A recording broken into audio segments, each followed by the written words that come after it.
If you missed it, there was a tragic story over the weekend. A 102-year-old veteran from Fairport died en route to Normandy, France for the 80th remembrance of D-Day. Robert Al Persichitti was airlifted off a ship when he started to get sick. He died at a hospital in Germany. Chief investigative reporter Berkeley Breen just got off a Zoom call with Perschitti's guardian on that trip. And Burke, that's all his guardian. That is Al. Yep. And his guardian in that photo. This is it right here. That's right. So that's Al Persichitti right there. That's his guardian, Al DiCarlo. They've been on so many trips across the country and the world. This photo was taken at the Buffalo airport last week, the start of their journey to Europe. Robert Al Persichitti was a sailor on the USS El Dorado, the command ship for the invasion of Iwo Jima in the Pacific. He watched the Marines raise the flag on Mount Suribachi twice. When he was 97, he returned to the island.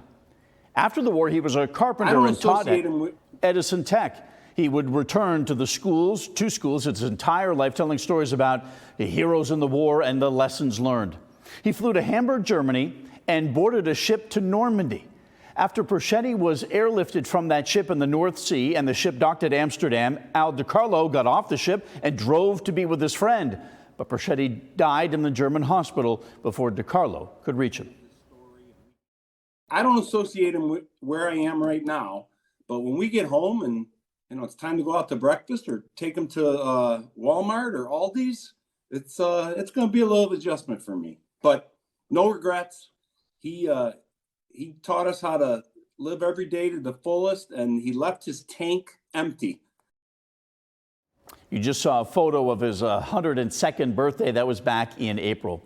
Now, coming up at 6, a great story when Al Persichitti tried to check in at the airport. They looked at the year he was born on his ticket and passport, and they thought the ticket was for a 2-year-old child unattended, not a 102-year-old war veteran, Deanna. Oh, my goodness. Well, Incredible. 102 certainly is an age that we don't see very That's often.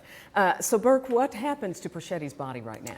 So DiCarlo, for the last few days, has had to contact the American Embassy, the American Consulate in Germany. He did find a funeral home in Germany to prepare the body and arrange a flight back to the United States. It's going to take a couple of weeks to do that. And first he goes to family in Cleveland, and then he's going to come back here to home to have a funeral mass at St. Jerome's in East Rochester, and then a burial next to his wife at Whitehaven Cemetery. Thank you so much, Berkeley. Yep.